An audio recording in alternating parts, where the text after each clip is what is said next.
Thank you so much, everyone, and thank you, Griselda. Indeed, this last point brought up is very correct.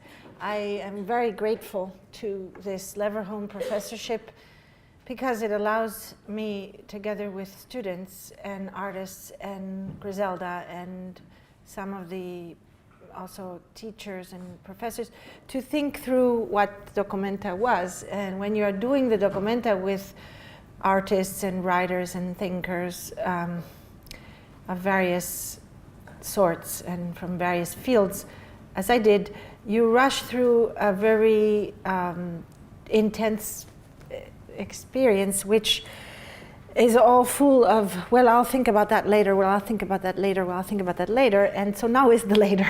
So it's a great privilege to be here in Leeds and to have this professorship to allow me to do that so with you. And so I look forward also to your questions and, as always, your comments, and because they're extremely helpful. And the other point that was made is that this is not a lecture about dOCUMENTA. So anybody who's here wanting a lecture about dOCUMENTA is not going to get it, because I was asked in this particular occasion to speak about some of the specific artists' works in the dOCUMENTA. And so it's not a lecture on curatorial practice or the why of the many aspects of how it was, how choices were made, how the displays were done, how the works were made, the text commissioned, and so on. The so-called concept, no concept, which has to do with being in the state of the propositional. All of this is not the subject of right now. It's a very, I would like to show you pictures of works and describe them briefly, and bring up some of the questions that they raise. And I will focus on two in particular artists. One is Mike Rakovits, and the other is Lea Porsager. But when we get to them in this PowerPoint, we'll just spend more time with them so that you can see the context within which those works came about. So as you can see from this, but nonetheless, like 5 minutes, a little bit to give you a general frame. The dOCUMENTA took place with various temporalities and in various places. It started with a publication program called the 100 Notes, 100 Thoughts, which were small notebooks, which were published over a year and a half and then collected in one of the 3 volumes of the final catalog. These were not all texts about art. They were texts about why we do things in the world, and there are various strands that run through them. For example, one is the question of love. Love as a political category, and as what we are not willing to do in order for that. And this ran through, for example, Etel Adnan, the artist's notebook, which was on this topic. It ran through Michael Hart's notebook on this topic. It ran through Judith Butler's notebook on the comment on Hegel's fragment on love, and others. So this is one. There are many strands that are woven together in that body of notebooks, and that was one of them. The other is, what is a notebook itself? What is it to be in the state of the propositional? To therefore mark down something that you think you will forget. It is both a sign of a fragility, and it is a sign also of wanting to create a past for a future, wanting to create an archival element that can be then retrieved for some future lecture to write, or poem to read, or artwork to make. And so this being in a temporality that is not that work done, but that it is a past perfect, is the state of those notebooks. And so one of the strands of that was, what is a notebook? And that goes from Michael Tausig's notebook about what is a notebook to a number of facsimiles that were retrieved and published, such as Georgi Lukash's notebook on realism, where of his notes at the university in Berlin, of his class with Georg Simmel, where in the back pages he writes his first thoughts on realism and the novel 10 years before the book that he will then write. So the other thing that happened before the dOCUMENTA proper, the exhibition in June 2012, was a series of events organized by End, which was an artist collective created for dOCUMENTA 13, which doesn't exactly exist now. And it was created by René Gabri and Irina Nastas, who are also as artists participating in dOCUMENTA in first person. And also outside of dOCUMENTA, founders of the 16 Beaver collective and many other, they have many hats that they put on. And for dOCUMENTA, they created this collective called End, which was organizing a series of events which had to do with political questions and the relation between art, activism, and politics in many parts of the world and different places. And they were not particularly focused on during the dOCUMENTA itself in Kassel, exhibition part, but they were present through a series of poetic fictional emails that were sent out during a year prior to the opening of the exhibition in Kassel and continued after that. So that's from a temporal perspective. Some aspects of what happened in dOCUMENTA also continue today after the so-called exhibition is over. For example, works concerning the digitalization of the films belonging to the archives of the Afghan film in Kabul started to be organized and digitized and repaired also. The machine was not working to create the internegatives again and so on. So a number of things that were initiated during the Kabul part of the project continue after it, but not under the rubric of dOCUMENTA 13. So that has something to do with initiating things that will continue beyond the temporary exhibition. That's time. Place these 4 locations. The exhibition was primarily located in Kassel, as is traditionally true for the dOCUMENTA, for a number of historical reasons which have to do with the post-war period, post-Second World War period. But there was another series of seminars, workshops, and then exhibition held in Kabul. Seminars also in Bamyan, near where the Bamyan Buddhas had been destroyed. And this exhibition comprised the work of about 30 artists compared to Kassel, which was about 150 participants, but maybe 120 artists out of those 150. I'm just ballparking it because I never counted the specificities. Sometimes people are many things. And had an audience of about 40,000 people, which is extraordinary. It was perhaps the first public contemporary art exhibition, but the reason why it's extraordinary is because it was not reviewed at all, even though Kabul is a place full of journalists and media, but it doesn't participate in the cliche view of what is life in a war zone. And therefore, the hundreds of journalists and media of various countries from all over the world in Afghanistan did not feel that it was of any importance to report on this exhibition and this event that brought together artists from Afghanistan and artists from other places of the world, seminars, artworks, and so on. So that was an interesting kind of experience and an event. Alexandria, Cairo, there was not an exhibition. It was a project around sleep and hope, and the Banff was also a solo exhibition of Brian Jungen's works, the Canadian artist Brian Jungen, and a seminar and workshop on ceramic making revolving around the question of the retreat. Okay, indeed these 4 locations, Kassel, Kabul, Alexandria, Cairo, and Banff, somehow on a very superficial level can be associated with the different positions that I brought up as the positions that an artist can find him or herself facing the world and deciding or intuiting what to do, what is to be done, the big always question. These are not by far the only positions that an intellectual or an artist can have in mind, but they were simply the ones that I focused on with the large team of people that made the dOCUMENTA. It was not curated by me, it was curated by, whatever that means, by a team of people, about 13 so-called agents and about 7 advisors.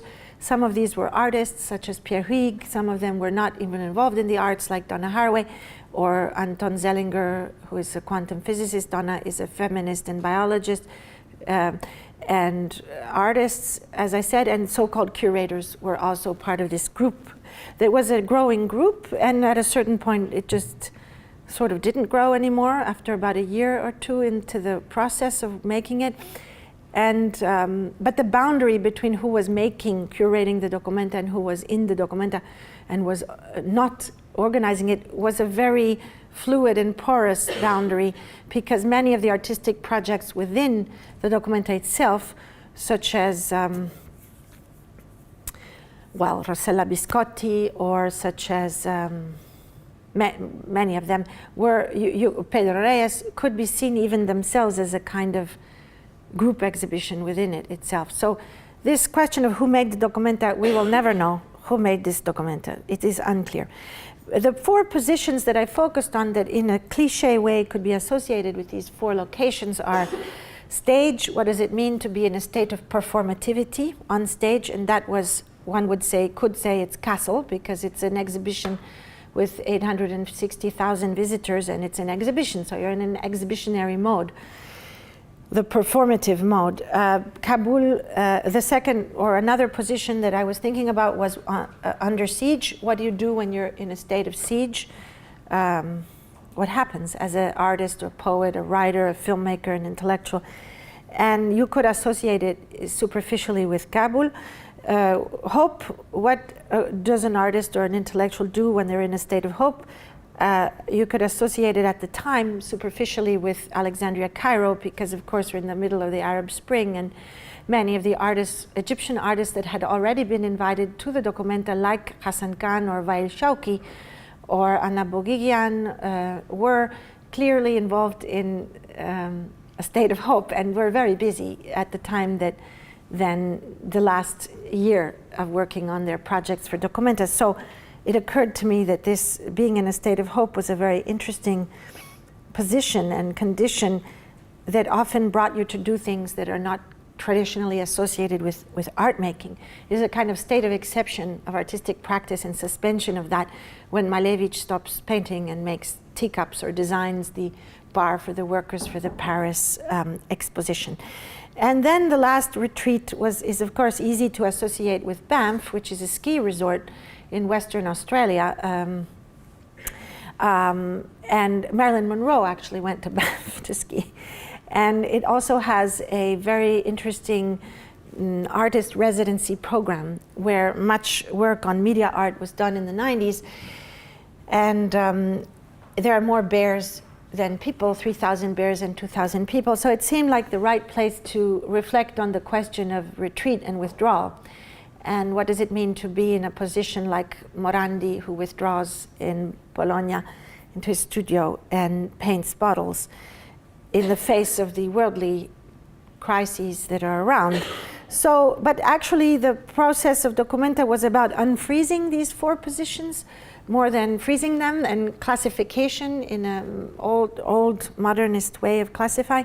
And therefore, in each of these locations, which in a cliche way could be associated with one of these positions, what occurred was that there was obviously a hybridization of the positions. I mean, and we often have within ourselves hope, siege, retreat, and stage. And certainly Kassel is also in a state of hope, because it's one of the remnants of the artistic system developed mainly throughout the 20th century in modernism, of the large periodic international exhibition that offers this moment of collegiality, or this moment of encounter between artists, and it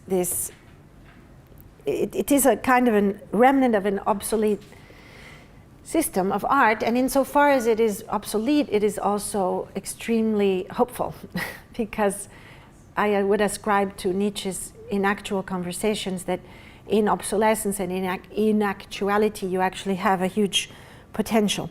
And artists generally approach participating in dOCUMENTA with an incredible sense of hope. It's felt as a kind of artist's exhibition, even though there's a huge audience, but because of they become almost custodians of the traditional heritage of contemporary art, because you have this palimpsest of works. Joseph Beuys's The Earth Kilometer of De Maria, and so many incredible things. So therefore, generally, so anyway, these four categories blur, and they're not so important, and you can unfreeze them. They were just a tool to work with, that's all. That's not the art. Okay, it starts in a disaster area, of course, that's Bode. This made me think about trauma and war in other locations of the world and in other times. This is was built as a parliament by German architects actually in the early 20th century, and then is devastated by war as well. It reminded me of the Friedrichianum. This is the Friedrichianum after the bombings and after the renovation for the first dOCUMENTA in 1955, which was not supposed to be a periodic exhibition. It was a one-time thing. This is my predecessor, Harold Zeeman, same building. How do you say überflüssig? Art is superfluous, yes. It was, I think, a very important dOCUMENTA, actually, that one, 1972. And this is the day before the opening. The day of the opening, we removed the banners. There was a process of removal of advertising as opposed to increasing of advertising as of the opening. So that was because it went towards a kind of, the art was supposed to be visible, and I don't think you need to advertise that dOCUMENTA is on when dOCUMENTA is on, especially not in Kassel. So the banners were removed after the day of the opening. And these are some of the core group of people that I worked with. Marta Kuzma, Chiara Vecchiarelli, Pierre Huyghe, Raimundas Malasauskas, Sofia Hernandez, Renee and Irene, Sung Joong Kim, other people, Kitty Scott from Banff, Hetty Perkins, Kojo Kuo, and so on. Anyway, there was a statement instead of a concept. Can all read it faster than I can read, and you don't need to read it. It basically was written after the fact, not before, as a way of trying to bring together all of these interests that were woven together to make the dOCUMENTA. So there are many references that are embedded in it, of course. This is interesting, for me, more interesting mind map that was done 2 or 3 years before the dOCUMENTA. And it's interesting that, to me, is that many of the things that I had thought about actually ended up happening, like the Lee Miller photographs or the Metzger, but instead of being the art of destruction of Metzger, Metzger then proposed the pre-art of destruction Metzger, and so for the first time these early drawings that were very much about being in a state of hope, drawings of a man and a woman making love, abstract drawings of figures, drawings of the Elgin marbles, all sorts of drawings that he had carefully put away in a kind of a safekeeping for 40 years, then came out in this dOCUMENTA. But other things that are here didn't happen, like the large glass or Hamilton. But but storytelling seems to have been fundamental for this.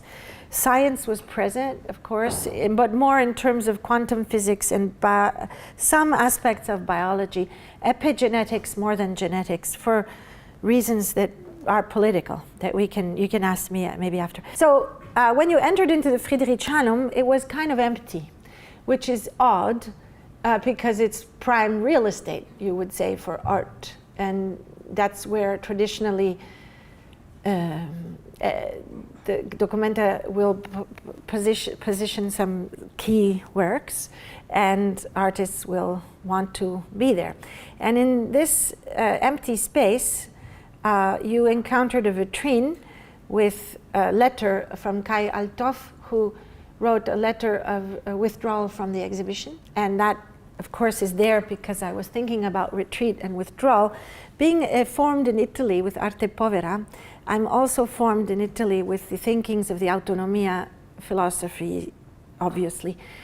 Paolo Virno, Lazzarato, and these thinkers before have influenced my thinking. And Agamben also, in his slight relations with the notions of withdrawal that are in his texts around potentiality and Bartleby and so on. But the autonomia thinkers are more, Toni Negri and so on, they were important to me in 10, 20 years ago. And so they, through this, and Arte Povera, so two things that seem very opposite, very much something that is about polysensoriality and non-visuality and enveloping the experience of art, of Arte Povera, and on the other hand, the notion of withdrawal and retreat. Another Italian artist in the exhibition was Francesco Mattarese, who withdrew from artistic practice in 1977 and has since then been present through this absence. And he had a series of letters also, which are counterpoint to this real withdrawal from the exhibition, that were in a semicircle space called the Brain in the Friedrichianum as well. But what you really encountered entering into this space was what these two ladies encountered, which is wind and breeze. Not a very strong gust of wind, but a kind of delicate, slight wind that increased and was modulated in certain places like doorways and so on. And this was a part of the work that Ryan Gander, because we are in UK, so we can speak about some of the people who live here. He lives in London, and he did a three-part work, or three works in the dOCUMENTA. The first part, or they're not in an order of 1, 2, and 3, but one part was this wind in the Friedrichianum. And people were intrigued. That's Ryan talking about his work. He's near Raimundas Malasauskas, who was working closely with him. And people were intrigued by this apparent invisibility, but also very present sculpture, which is this sculpture of air and wind. There are many background research to it. For example, that in Kassel there is historically there's an important military industry.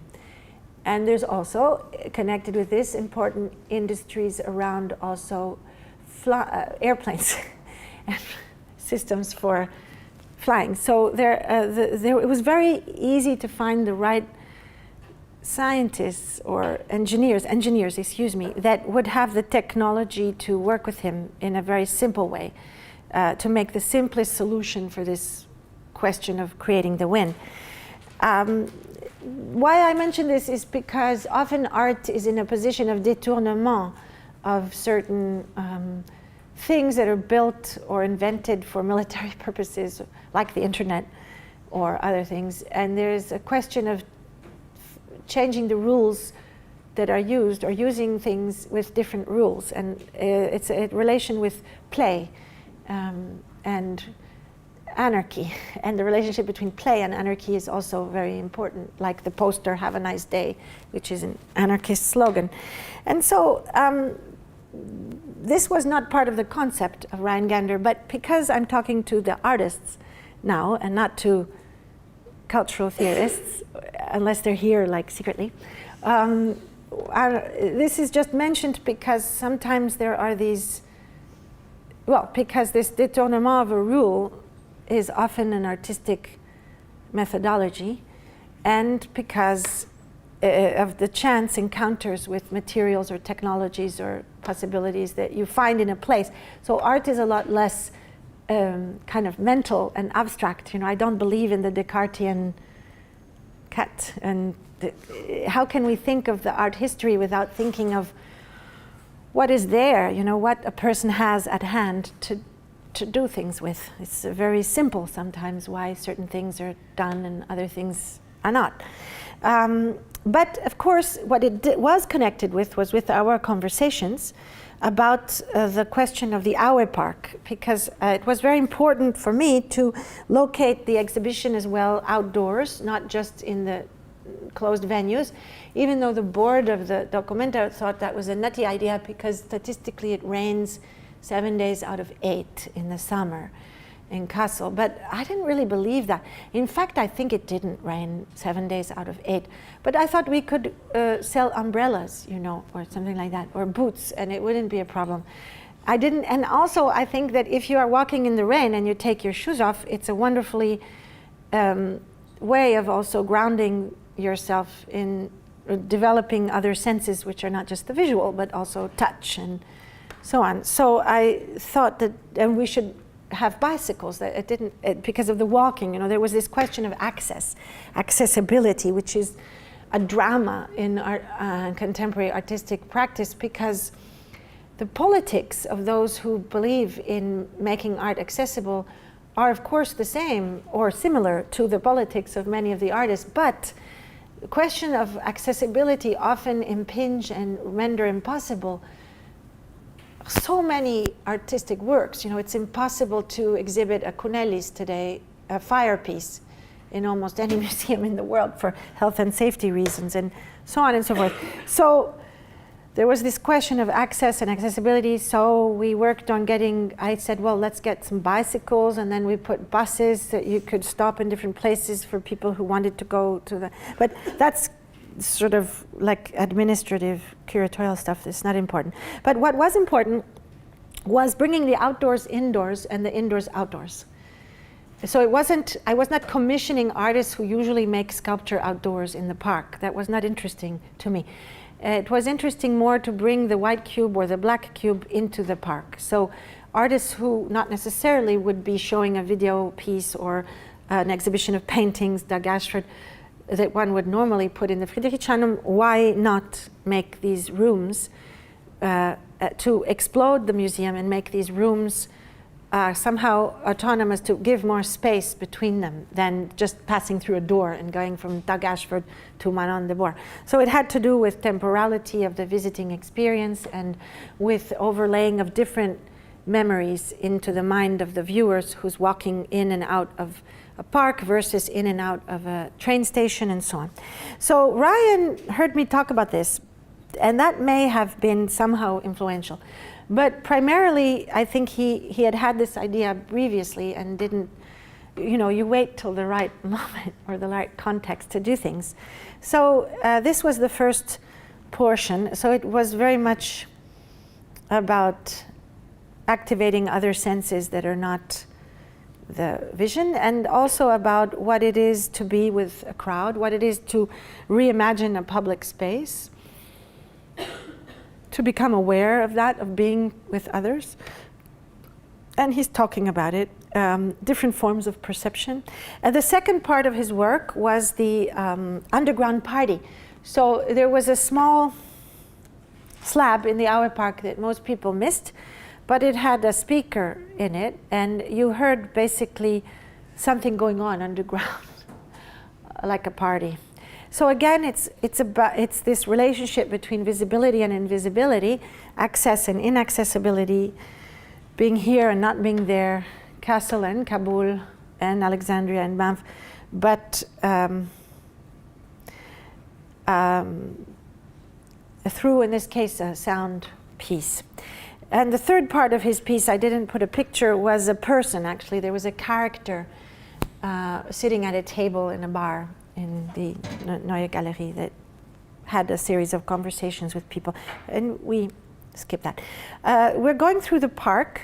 One of the other pieces was, which became a kind of icon almost of the dOCUMENTA 13, was this bronze and found stone and small baby tree growing next to it, work by Giuseppe Pennone, one of the Arte Povera artists. This connects with, of course, Beuys and the 7,000 Oaks project, where from 77 to 82, this whole mountain of basalt stones were planted around the city, were positioned with a planting of a tree. And but it also resonates with the dOCUMENTA 13 was full of stones, or objects, or ceramic object.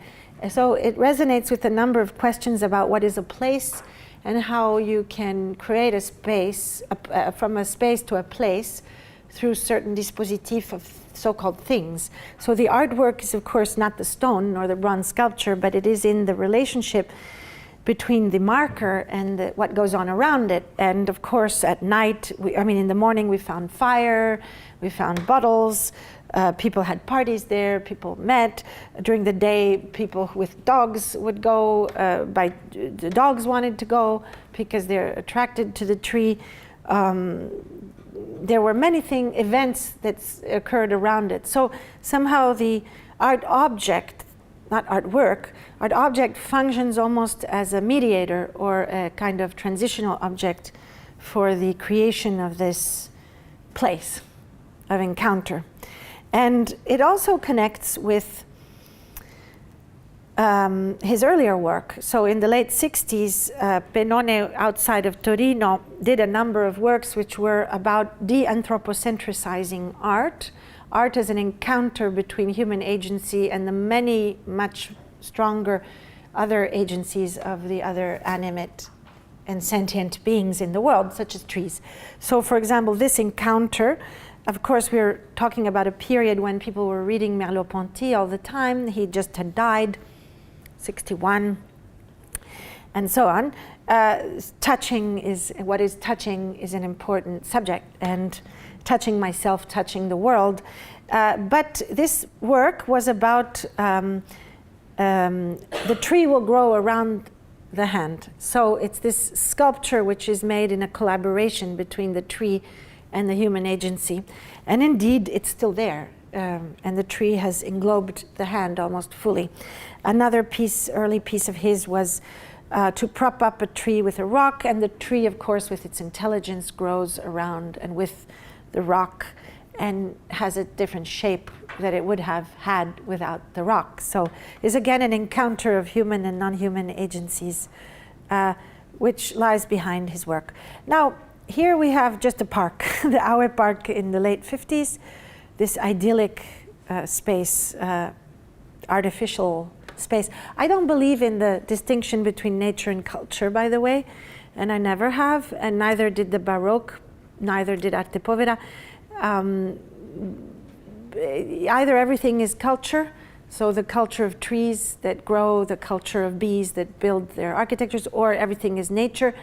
The product of our brain is a consequence of subatomic particles coalescing into something called a thought.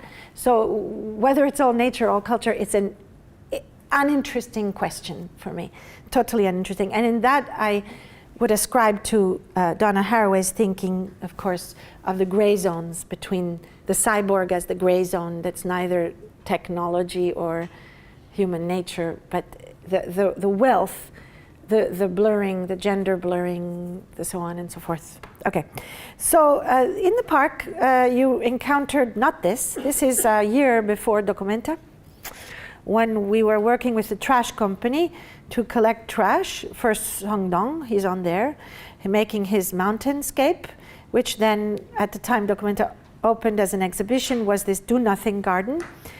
Not a particularly strong visual statement, because the green was on green, especially if seen and photographed from the other side of where you see it here. Without the orangerie, it was really green on the green trees. So it became one of the least published works of the dOCUMENTA, but one of the most memorable ones for people who went to the dOCUMENTA. So somehow intervening in that space between the media and artistic experience by becoming invisible in the media, but being highly perceivable in the space.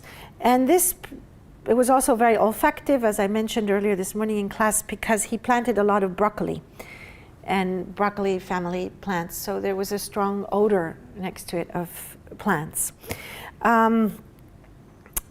intentionally planted. And the letters say "do nothing garden" in Chinese. So it's like my no concept and his do nothing garden. And another work which you encountered at the beginning of the exhibition was Maria Loboda, who could look like a rather lame installation by a student.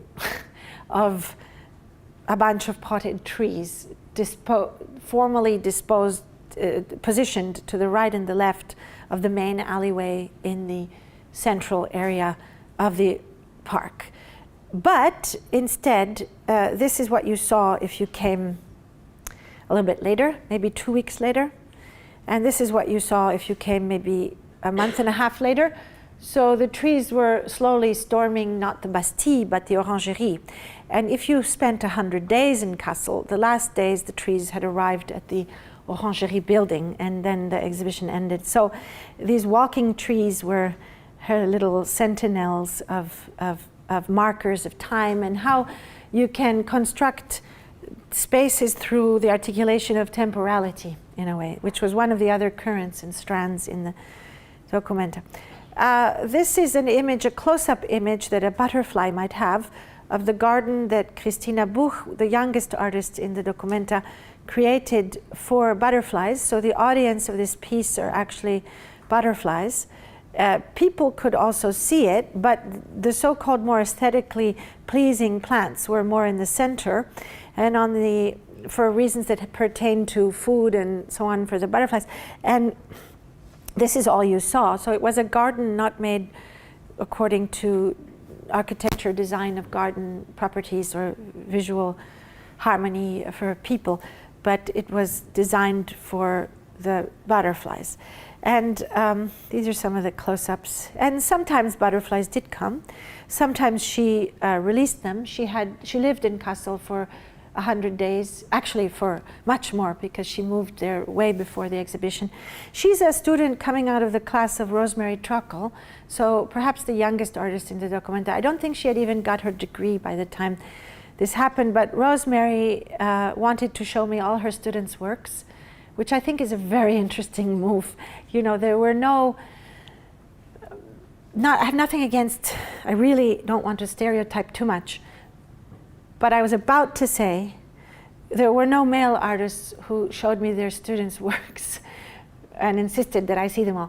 It might be a coincidence, but Rosemary Truckle took me, 2 days of just everybody, this artist, this artist, this artist, and they were more or less getting their masters with her.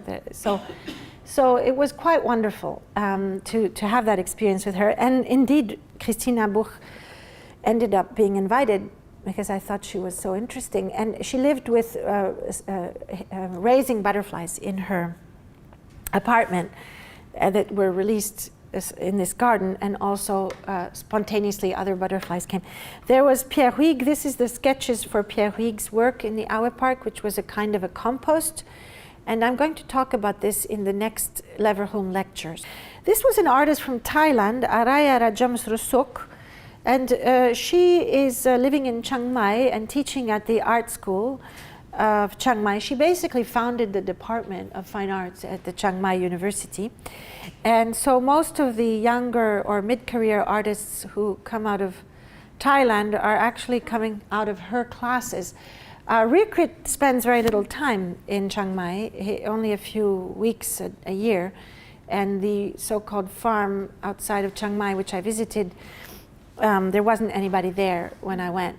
But Araya has a very intense relationship with all of the younger artists. And in any case, Araya lives with her dogs. She has about 14 dogs that are stray dogs that she's adopted. And she decided, as her work for the dOCUMENTA, to create a project on visibility and invisibility, withdrawal and being on stage, by creating a living space for her. So she lived in the Aue Park during the exhibition in this little house, one of the many little houses in the park, with one of her dogs that she brought from Thailand. And there were videos projected on the outside of the building that you could see through the cracks in the wood. She carefully designed the palisade so that you could see enough of the area that was her living space. Of course, it's about being on stage, the artist as a kind of the voyeurism of contemporary art exhibitions and the experience of exhibitions for many visitors. The quick, I've seen that, rushing through an exhibition. So being on stage for her is the same as being under siege, besieged by the visitors. And about 800,000 people walked and looked through the cracks to see if they could get a glimpse of her. She very rarely came out during the day. She was out there usually early in the morning before 10 or after the closing of the exhibition at dusk. The videos, on the other hand, outside of the building were videos that were a collage of TV footage from the demonstrations in Thailand at the time, which are still now. There are many crises going on in Bangkok right now, as we read on the papers. So it had something to do with, and also there were some of her works with her dogs on them. So there was a relationship between media and the experience of art in that piece. Pedro Reyes created a participatory artwork which was developed out of a prototype that he had made the year before for the Guggenheim in Brooklyn as a special project. And this was his sanatorium. And the sanatorium was, in this case, the little house was designed by the artist himself. In most cases, they were not. They were altered by the artists. They were standard prefabs that were coming from companies, a company that is a very good ecologically minded construction company that uses great care in the materials and so on, but still prefabs. And he, in this case, is one of the artists who, having a degree in architecture, he just made his own design. And it was a hospital situation where the visitors were treated. And you could pick your therapy. There were 6 or 7 different therapies. And the students of the School of Fine Arts of Geneva collaborated with dOCUMENTA in a very interesting project, pilot project, let's say, that Chus Martinez, she was the agent that was closest to me, so-called head of department, but I never gave the name of the department that she was the head of. So she was the head of department, but we don't know of what. Chus Martinez, who was the closest person to me in terms of all the curators and agents, proposed that we create this alliances with schools.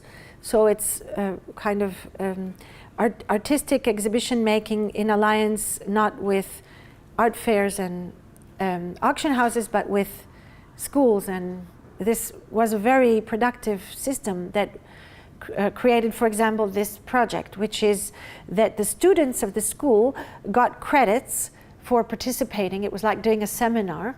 So it was a win-win situation. It was also a way of avoiding precarious labor of interns, getting all these artists, young interns who are unpaid and so on. So in this case, the participants were, dOCUMENTA provided hospitality, housing and food, and travel in some cases, and the university provided the grant for their living, and they got credits for it, and Pedro went to teach a seminar at the school in Geneva. So it was a very good project that lasted for a year prior to the opening of the dOCUMENTA. And so that is a piece.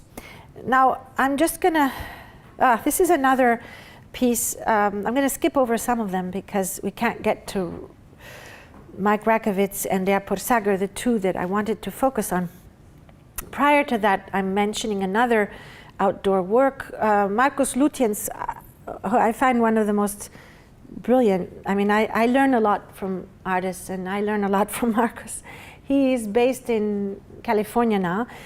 His work has to do with many questions, but in the case of dOCUMENTA, he created a reflecting house where the house, as you see on the left, it's a little bit high up on a hill. That's because actually the house is mirrored underground. So when you enter, you see the top part of the house as the same as the bottom part. He even created the gap in between the wall and the wall below, and between the fireplace and the imagined reflection of the fireplace, in order to give this sense of falling into this reflection when you descended the stairs, which are a mirror image of the roof ceiling. And when you descended the stairs, you would enter into these groups of hypnotic sessions. You could reserve and book, like in the sanatorium of Pedro Reyes, and he would hypnotize you. either individually or as a group. And he hypnotized over 7,000 people during the dOCUMENTA, installing art exhibition inside the head. So the art exhibition was a series of images. So it's not hypnosis for the purpose of stopping smoking. I mean, people go to hypnotists as forms of psychotherapy for very practical reasons. And it's rather common. It's not as rare as we think. And it used to be a very common practice in the early 20th century. And in this case, there's no purpose to it except for expanding the sensorial experience in the mind of the visitors. So you would pick certain colors and certain things, and then that was associated with a certain story that would be the storyline for the hypnotic session. So here, in a way, the exhibition space is only a portal to an exhibition which is unique to each person's brain and installed in their brain. Another project in the Aue Park, which I won't mention. Now, we're coming close to Lea Porsager. Okay. Lea Porsager is a young Danish artist. And she was very interested in the fact that I wanted to make these little houses in the Aue Park. And she reminded me that one of the earliest artists' communities was made like that. And it was the Monte Verita in Switzerland, near Ascona. And she decided that she wanted to make a project which was a research-based project. You could say that her work falls in the category of artistic research, if you want to put a label on it. It's not relational art, it's not this, it's artistic research art. That's one of those stupid labels that are put onto things by people like me. And in fact, I just used it, but with embarrassment. So she will, I actually think at this point I'm going to read a little bit of a text I wrote about her work that describes this project as well, and show you some images of it. So this was the entrance to the original Monte Verita. People, many psychoanalysts, many artists went to the Monte Verita in around 1900. And it was also a nudist camp because it founded the idea that sun therapy, that if you take the sun, it can be very good for your health. This is also true if you don't exaggerate with the sun. It's also true for a number of diseases. These are a number of artists. Arp went there. This is me traveling to Monte Verita in the cave with Lea Porsager, where Gusto Gresser was a poet who left the artist village community and went to a cave above. He withdrew, again the question of withdrawal, because he thought it was too spectacular and so on to be in the artists community. So he withdrew even from the withdrawal. And this cave is still there, and it's a kind of a place where old hippies go, like a pilgrimage. You know, you go to see Gusto Gresser's cave. Gusto Gresser actually, after Monte Verita, went to Munich, and he was the one who had made the famous way of protest of holding hands in circles, which also has been repeated in recent years. He also traveled to Sweden, and so the whole history of 20th century hippie culture somehow comes also through Monte Verita, Christiania, and other communities like that. These are some of the little houses in the Monte Verita with Lea Porsager, and this is the little house that Lea Porsager created in the Aue Park in Kassel. This is an image of the inside, a little house with these small Dada heads. They look like Sophie Tauber-Arp Dada heads, and there is a film projected on the side wall. Indeed, this house is more a space of passage where a space of documentation of an event which occurred in one of the houses in Monte Verita. So a year after visiting Monte Verita, she requested the possibility to reenact in Anatta house some experiments that had been done during those early years of the 20th century with her friends, and this becomes the film that is projected in the little house and that I would like to show you, which I have here. So we'll get to see some art. But before that, I would like to just tell you a little bit more about her work. Simply because I very just wrote a text for her and called it Enchantmentification. Danish artist Lea Porsager's experiments are based on transgressing rationality and awakening alternative states of consciousness and body-mind experiences that create an expanded field of weird and mad reflections, a field of enchantment and fascination. Her practice, often containing references to alternative modes of perceiving and knowing the world in an attempt to go beyond the normal limits of daily experience and knowledge, echoes Kierkegaard's definition of the paradoxical and radical impulse in thought to reach its limits of understanding with a twist. And of course, she's Danish, and Kierkegaard is also Danish. Kierkegaard had written, "But what is this unknown against which the understanding in its paradoxical passion collides, and which even disturbs man and his self-knowledge? It is the unknown." He meant humans, not man, but at the time, people would write man, meaning mankind. Today, it's quite rare in English to do that. I hope. Porsager's practice as an artist consists, first of all, in stumbling upon a subject matter that intrigues her. Various spiritualist groups, movements, and subcultures, the occult and/or socially utopian visions and spaces of resistance.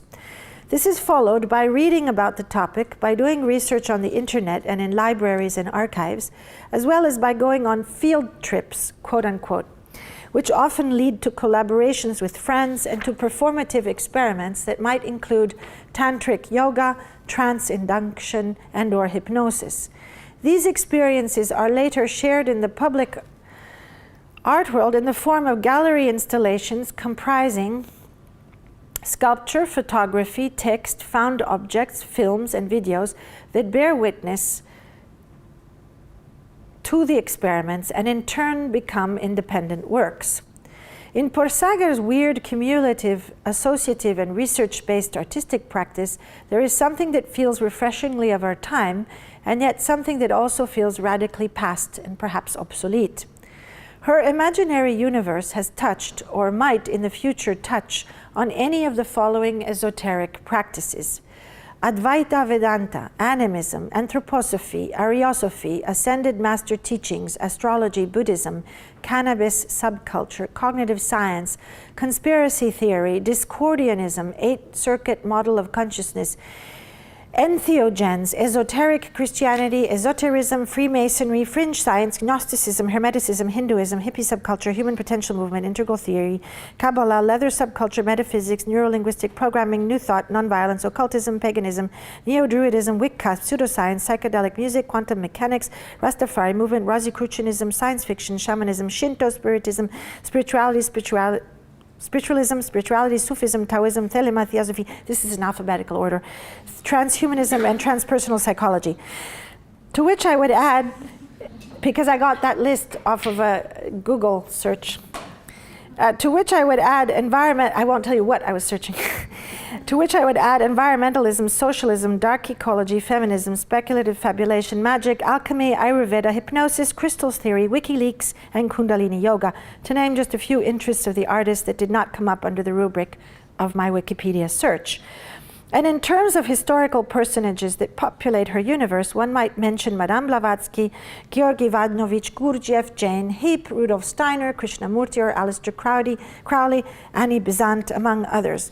In our advanced digital age of immaterial information and communication, of technological surveillance systems and corporate proto-fascisms, of exhaustion of the planet's resources and depletion of any social vision of the future beyond global financial capitalism, Porsager's mad and wacky anti-information, her pastiches and recombinations of every possible irrational explanation of the world she can get her hands on and mind on, resist any political control because they define a vertiginous and striated space of complexity. Furthermore, her reperformation of occult rituals based on hidden knowledge that is or was shared by specific communities and groups of people could be said to repeat the sense of living in a world that has been black-boxed and in which we cannot fully understand the secrets of high finance, for instance, with its insider trading, short selling, selling something you don't even own, and unethical operations shrouded by a mystique of technology and sleazy bankers. On the other hand, her research and projects break away from the secretive and covert operations of corporate finance and surveillance systems by reconnecting her alternative occult world to the trajectory of visionary, revolutionary moments in modernity. In fact, her work connects us back to the wilder social, utopian, and futuristic aspects of 19th century and early 20th century esoteric thought and practices in Europe, both those that were more socially accepted and those that were more occult. This was a bubbly, imaginative period in which organizing science experiments, exploring magnetism, inventing photography and film, those mysterious echoes and ghostly apparitions of the real, reading tarots and performing seances to speak with the deceased, founding communes in remote woods that hearkened to a new age,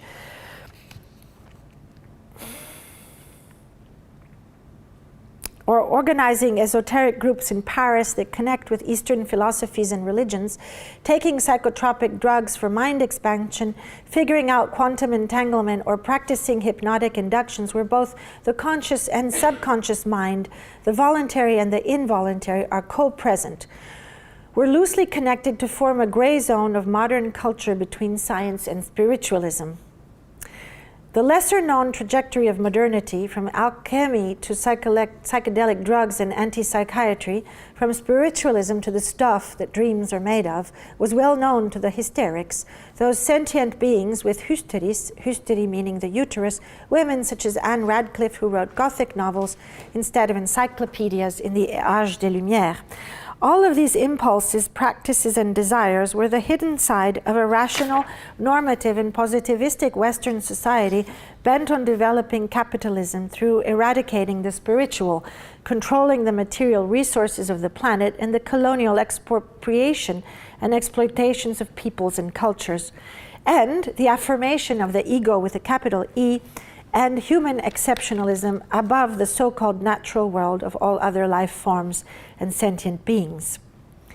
Not only in the capitalist liberal system, but also in the fascist order and also in the socialist world.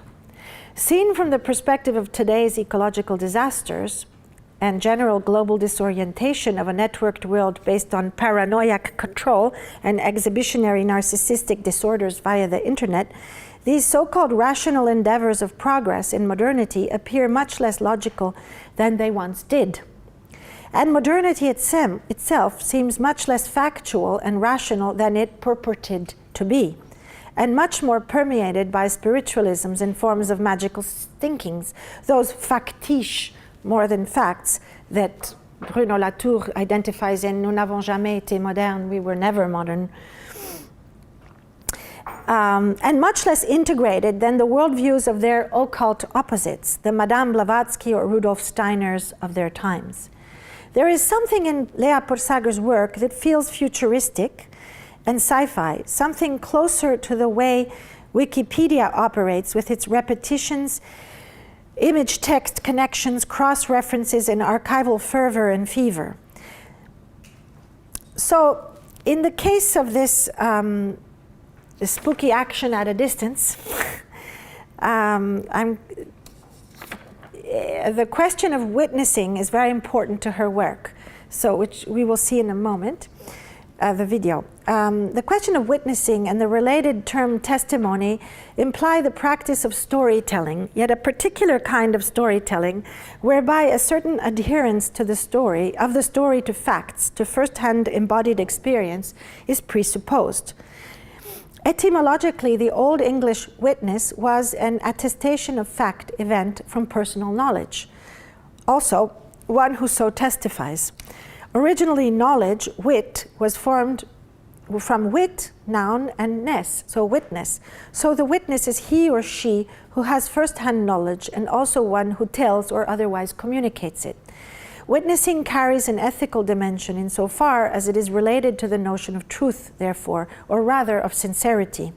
By being a witness, we are stating that we have had a certain experience and we attempt to carry the truth of it over to another or to others through our telling or recounting of that truth experience. So Lea Porsager's Anatta experiment, 2012 for the dOCUMENTA, is an example of witnessing as an artistic practice. The Anatta experiment was inspired by the research trip to Monte Verità near Ascona in Switzerland that I mentioned to you. This trip, that's Lea with the person who runs the Monte Verità now. Monte Verità now is a hotel, unfortunately. Turned into a hotel. But the little leftover houses that are not used are in the garden. The Anatta experiment inspired by her research trip to Monte Verità near Ascona, Switzerland. In the early 1900s, this hill was a place of spiritual rebellion, attracting anarchists, free love advocates, Dadaists, theosophists, psychoanalysts, and occultists, all rejecting positivism and an increasingly materialistic society of late 19th century modernity. The founders of the so-called, at the time, cooperative vegetarian colony Monte Verità, one of the first artist communes and retreats, were Ida Hoffmann and her husband Henry Oedenkoven and the brothers Gustav and Karl Gräser that I mentioned. This was the cave Gustav Gräser lived in. Some of these people are in this picture. While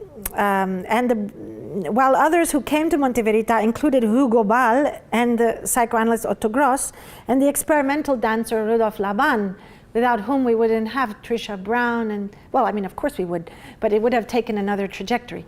I mean, things take trajectories also because of the people who do things. So Laban was also, who did dance classes, nudist dance classes at the, he then went on to becoming a Nazi when he left, but that is a whole other story, the story of Rudolf Laban. The curator of dOCUMENTA 5, Harold Zeman, believed it was a place of peculiar magnetic fields and esoteric meanings, able to bring together art, spirituality, and revolution in alternative lifestyles and under the aegis of Artemis, the goddess Artemis, the multi-breasted goddess of fertility and Gaia. That is why there are these multi-breasts, wood multi-breast on the floor that she puts, Lea Porsager puts. The multi-breasted goddess of fertility and Gaia, and he collected an archive of objects and documents about Monte Verità as a kind of ghostly project during the time he was working on dOCUMENTA. So it's his other, it's in a way his Alexandria, Cairo, Kabul, and Banff was his collection of materials parallel to his working on dOCUMENTA, which then of course become the next exhibition he does shortly after dOCUMENTA in 1978 is dedicated to Monte Verità, and he will do the exhibition in the Monte Verità, in the Casa Anatta, where Lea Porsager will do her reenactment of early 20th century tantric experiments. In 2010, I visited, of course, I told you that already, it's just that I wrote it here, and we, excuse me, and we found the remnants of the old houses tucked away on the grounds of a contemporary hotel. We also found Gustav Gräser's famous cave just above the colony in the woods, where he went to live in solitude for a period. In the late summer, so a year later, this 2010, in the late summer of 2011, as you can see, one of the time is an advantage. If you're invited to an exhibition 3 years before, it's better. You have time to do your project and then cancel it, delete it, have another one, another idea, throw it out. It's much better. It's really unbearable this way that art exhibitions are done so quickly and you have to come up with an art project in 6 months or whatever. It's crazy. Unless that is the topic of your work. That's a whole other question. So we visited in the summer of 2010. In the summer of 2011, Porsager invited 7 friends. There are also, if you know this, of course, 7 chakras or centers of energy in our bodies, according to Eastern religions and yogi practices, to Casa Anatta, Monte Verita's principal building, where many communal meetings had been held in the early 20th century. Casa Anatta became the scene for a week-long experiment in August 2011. In Porsager's words, quote, "a vertical drop into tantric laws and processes normally obscured by the noise of productivity, ultimately finding its crux within Harold Zeman's archive and his puzzling Struktur Mutter, the Anatta experiment delivers a reverse coup de grâce to the utopian Lebensreform and to the Mutter herself." Lebensreform are the ideas of social revolution based on forms of life that are reconnecting, for example, with the rural and so on. It's interesting to study Lebensreform, Tolstoy, and so on, and these ideas in connection with today's attention of artists to seeds, of food, the whole projects going on in Detroit, and so on and so forth, and around the world, and also in Kassel. So she produced a video, which I'm going to show you now, the Anatta experiment, where her witnessing with her camera the experiment, so she was not part of the tantric drop. Her witnessing with her camera the experiment of the 7 women exploring their bodies, exercising the loss of the ego, because anatta means I am not me. It's the loss of the ego. And sensually interacting becomes the breaking out of images from the frames over the events witnessed, where the images of the experiment travel through time and place until they reached a small wooden house reminiscent of the houses of the Monte Verità, which is the little house I showed you. But it's not the right photograph, because this little house is characterized by being a passageway. When you see the door, you see the grass on the other side, and it's only a few meters long. So it's actually just a passageway, as the Anatta experiment is a passageway. So until these images reached a small wooden house reminiscent of the houses at Monte Verità in Karlsruhe Park in Kassel, where the piece was exhibited in the summer of 2012. So another year passed to make the film and make the installation. The presentation included the film, a wall text, sculptural objects, specifically some egg-shaped wooden objects and other in metal, placed on the floor that recalled Sophie Taber-Arp's Dada heads.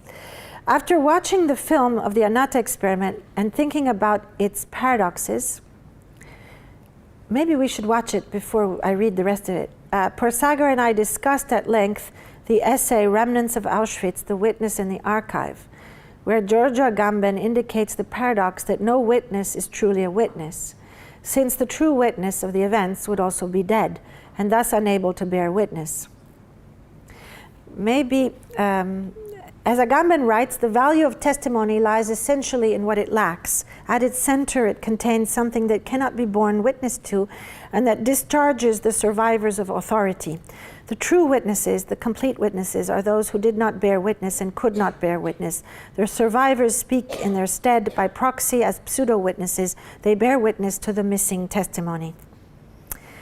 I think Agamben doesn't quote Shoshana Feldman and the book that was earlier than this text that says something very similar, but I don't think he read it actually. I mean, things can come separately. In this way, language is fundamentally inadequate and a lacuna for Agamben, as it collapses the possibility and is collapsed in the speech of language.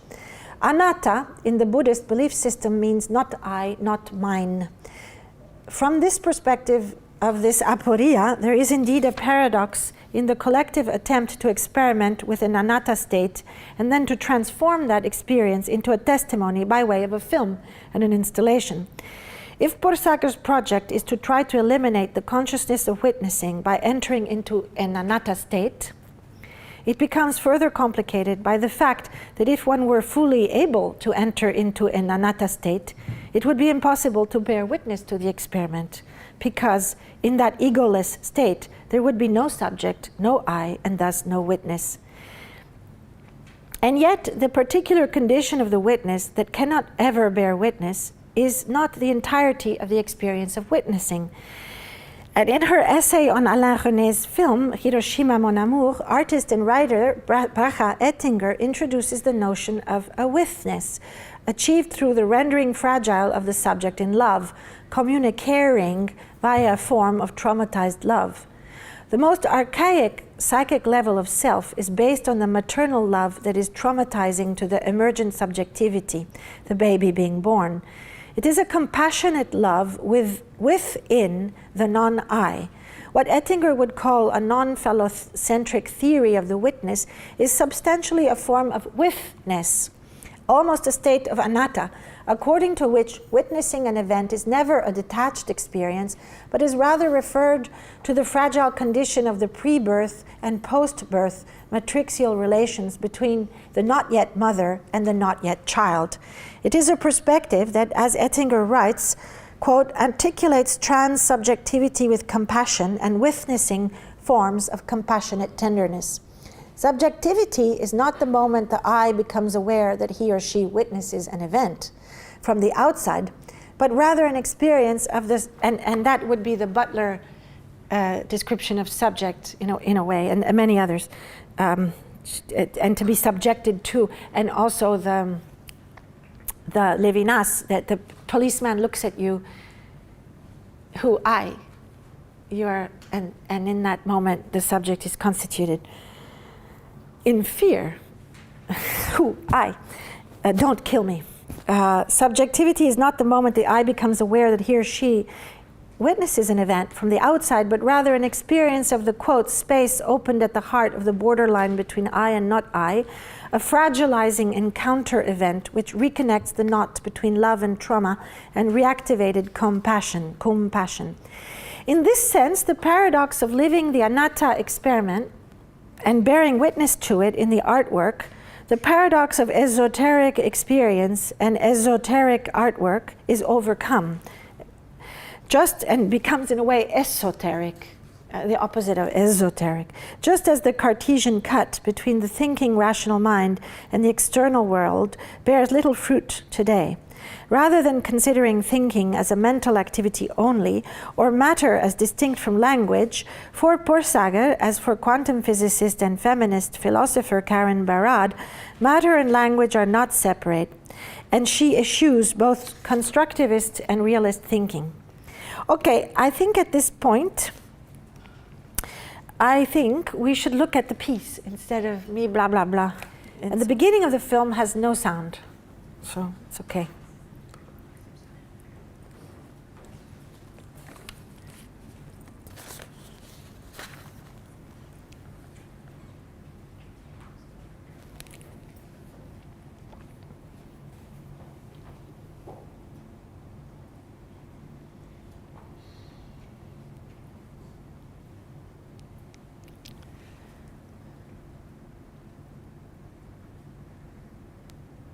I don't know how to get rid of all this stuff on the bottom. Yeah.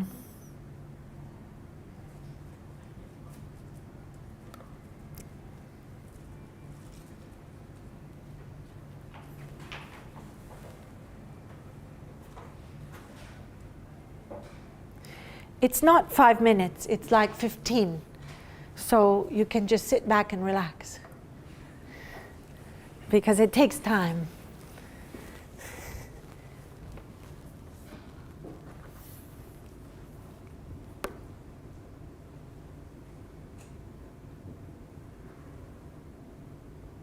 So these are not actors, they are friends.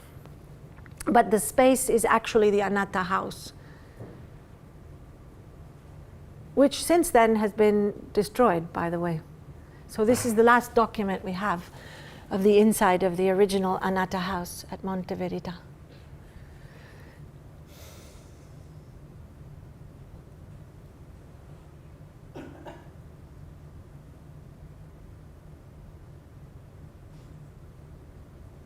They spent, I think, a week together in this house.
It's like an ergonomic box, like Wilhelm Reich.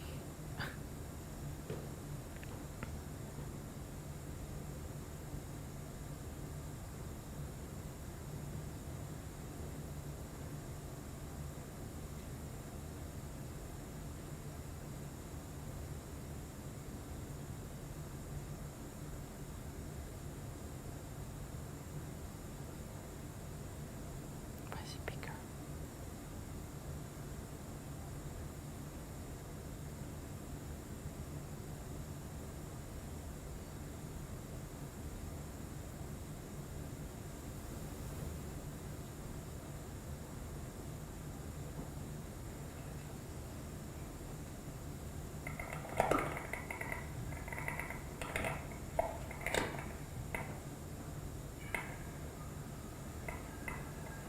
Why was the house destroyed? Because the hotel wanted to renovate it. Isn't that outrageous? I mean, the outside of the building is still there, but the inside is, this was the last thing that was in it. That's why they allowed her to do it, because they were gonna dig it down the inside. Isn't that sad?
Just dealing with one story about one work.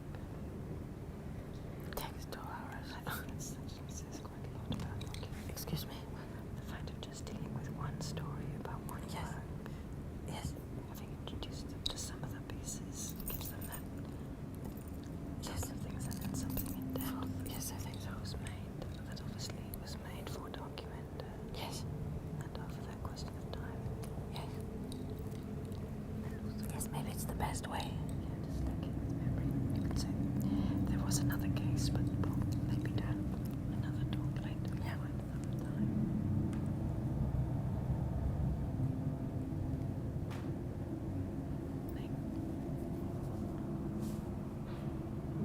Because we talked about Michael on the Institute. There's quite a lot on that day. You can mention that will be on the website.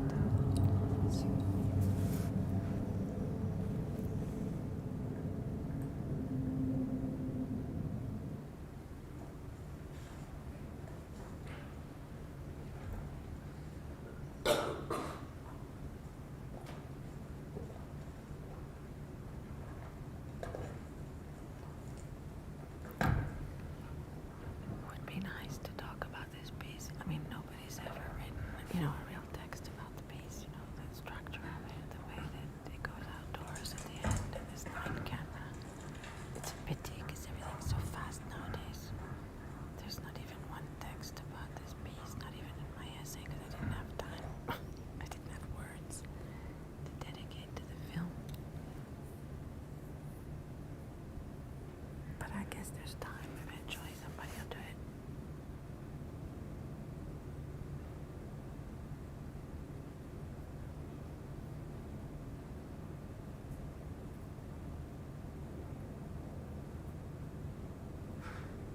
Maybe you have to say that, that in all of these works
So given the time, it was more than 20 minutes, I don't think we can speak about Mike Rakowitz's work as well. I had chosen 2 artists to focus on, but I think we have to just end here because it's 5 minutes before the end. So I think it's better if you would like to ask any questions or comment on what you saw. Of course, this piece, for example, this work deserves much more than just a contextual description of how she made it, what she was interested in, going to Casa Anata and so on. Because now that the dOCUMENTA is over, then it's time for these works to be also written about, and the structure of this film, the references to early film, the way that it goes from the inside of the house to the outside, the way she tries to treat color and filmic devices, nostalgia for certain silent film, early film, and the references to the Dada costumes, and so on. So there's so much to talk about, or to study, that I'm not doing right now. So that's a very small glimpse onto a very small part of a very large project, with a little focus on one artist's work and how she came to it. And because you are artists, I think it was important to show you not just the film in the little house, but to show you what the process was. Because for her, I don't think the artwork is the film. I mean, I think the film is an element in an installation that is itself an element of an artwork, and the artwork comprises also the week in Monte Verità with her friends doing this tantric vertical drop. I don't think that's preliminary research for. I mean, the preliminary research was the previous part that I showed you pictures of. So there are parts of art now that are visible in the so-called art system, and parts of art that are not visible in the so-called art system, but it's still part of the artwork if one were to write about it or think about it. So the exhibition is just a small moment of together the exhibition as an apparition instead of exhibition, maybe apparition, and the inhibition and the pre and the ghostly part are all part of the work. Okay. In any case, does anyone have any questions or comments to make on? And the other point is obviously to see this film, this video in a little house that's so narrow and way, she knows that most people will come in and not see the whole thing from beginning to end the way you do. So this feeling of also somehow repetition is also because she wants to make sure that whoever goes in there will have a certain, within 3 minutes, will always have a certain amount of elements in it. So it's like an expanded painting almost, rather than a narrative with a beginning and the end. Although it does have a narrative because it ends with the outdoors and the going into the woods and so on. So there is a kind of a narrative structure, but she built it in a way that it would be an interesting experience for people who spend 3 to 5 minutes maximum in front of it, obviously. So it's not for a cinema as we saw it here.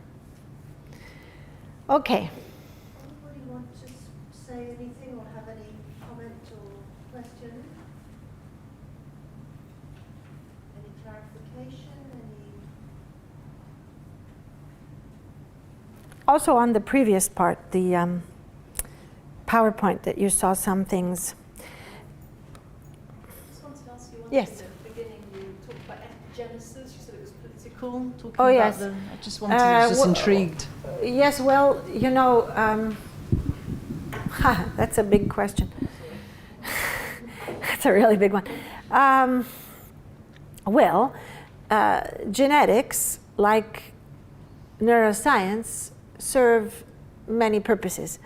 They can serve purposes which are beneficial through medical research for curing certain diseases.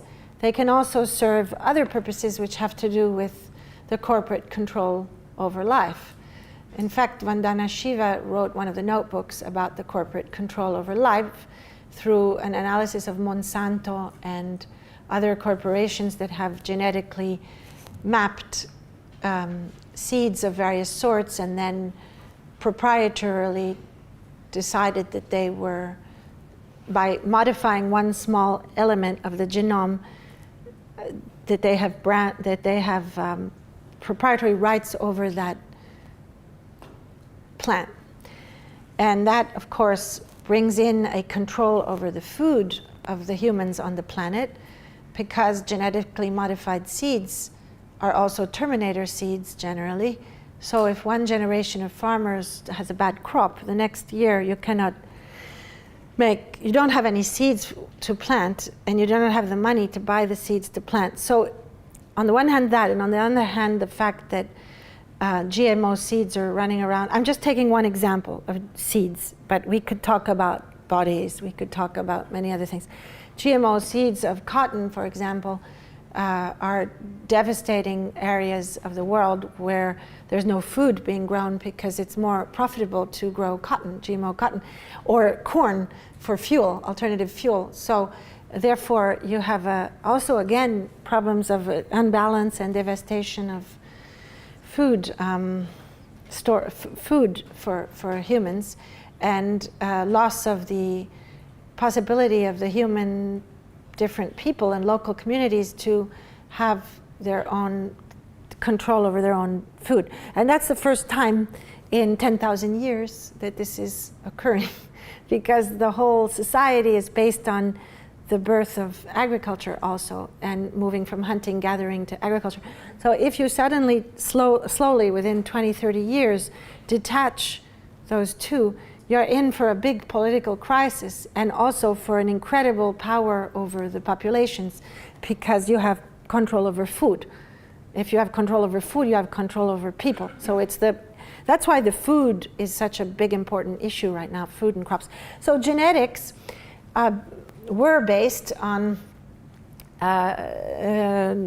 identifying and owning.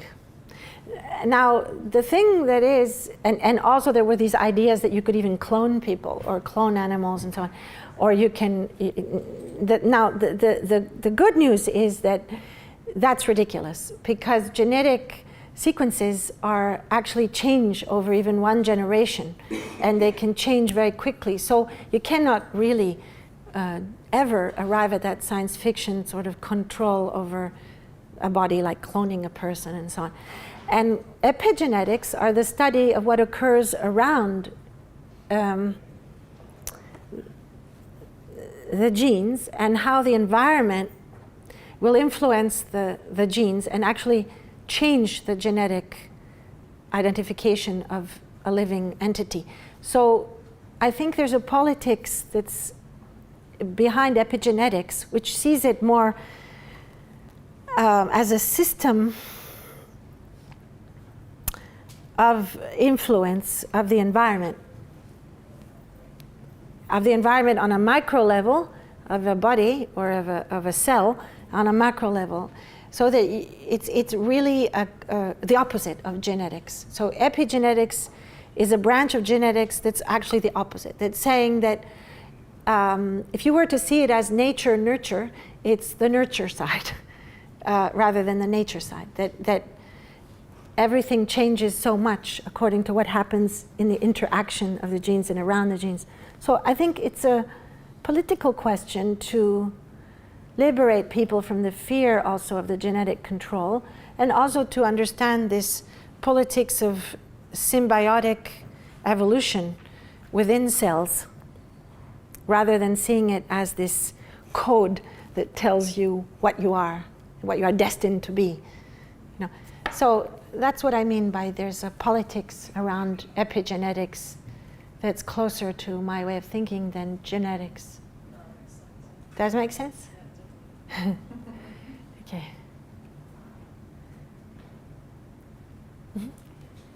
I was just wondering, are the artists hand-picked in relation to coincide with the statement, or is there an application process that they go through?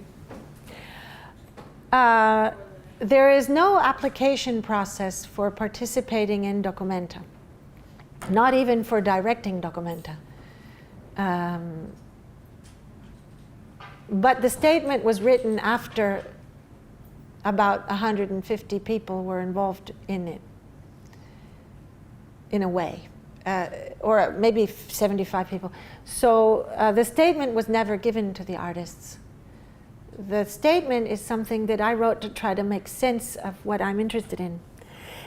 And I would say what we are interested in, because there was these 7 or 8 agents that became 13, and many times it's artists who introduce other artists and so on. So this is a really complicated question. But no, the answer is no. The artists arrived in various ways, and they were not hand-picked by anybody, not even by myself, except for maybe a small core of 5 to 10 people that I have many years of working together with, like Janet Cardiff, William Kentridge, Pierre Huyghe. Those are people that I've learned from and that I share parcours, an intellectual life with, and a living life with, over 20 years, 30 years. And so I tend to invite the core group of artists that grows with time from one project to another. Lawrence Weiner has been in all my group exhibitions, if you notice. He's part of this core group of people that I talk to. And it grows because, unfortunately, some people die, but some people you meet and you want to continue a conversation with. Basically, we would have these meetings that were rather informal with 7 or 8 or 10 or 12 of the agents, and they would talk about what they're interested in, and they would say, and the work of, for example, Tamara Henderson, Chus would say, but oh, your interest in objects, and you put this and you put that in, so you have to see Tamara Henderson. She's very interesting, and she's doing a work around this relationship with objects and so on. So okay, let's see the work. So in the end, I never invited anybody that I didn't want to, but the people that were invited were the result of the interests and loves and friendships and intellectual relations of a number of people. And these number of people themselves expanded to include other people. So it's not a system that, it goes back and forth between what you're talking about and interested in and discussing, and then the artists or the participants who are not artists, because this dOCUMENTA did not include only artists. There were philosophy seminars, there was a literature project, there were writers and novelists who came and spent weeks there and sat in a Chinese restaurant at the end of the Hour Park and wrote, and then they would do things for the audience as well. There were physicists, there were biologists, so there were political activists, there were people who were not, so it's not an exhibition of artists, but because of the history, my situated knowledge, I mean, I know more artists and I am interested in art in particular, but there was no rigid boundary to you have to be an artist to be in dOCUMENTA. And the expansion of it would bring in more ideas also and modify the original statement, or that wasn't written yet, and change it. And so it's a kind of osmosis that goes on between the inside and the outside. More like a big, rather open party that a lot of people can crash. But it starts with the core of a house and a person and an invitation of a certain number of people. But you cannot say that it is a democratic process in the sense of democracy, political system of, it's not an open call. It was not an open call. I have done exhibition like open call. Greater New York #1 was open call. There were 2,000 applications, and it was a process that went through that. I mean, there are projects that are done, I have done as open calls, but this had more to do with an organism, how an organism develops. I think we should stop there, and thank you very much indeed Thank you. for giving us the sense enough, perhaps, of how this process of visualizing artwork itself is making a document. Yes. Space, time, and something very important about the critical practice within it, but also the intimacy efficiency with which you work with artists or give the space to artists to work projects. So this is not, you know, a big sort of shop window for galleries, sort of the stable artists of the big galleries. Obviously, many artists have to be supported because the projects are timely and time-consuming and expensive. But it is very much to do with what we're trying to introduce and make available to you through this Leverhulme visiting professorship. Something to do with understanding in depth a particular critical practice that engages with both fine art, histories of art, cultural theory, art and design, for those of you who come from the art and design section, to really understand in a much more deeper way what these processes might be that you just don't go and consume and tick off done documented piece. So we're going to hopefully spend quite a lot of time with it. Most of the material will be filmed, is being filmed, so there will be an archive where you could re-listen to some of this material. Anyway, thank you very, very much indeed. Thank you.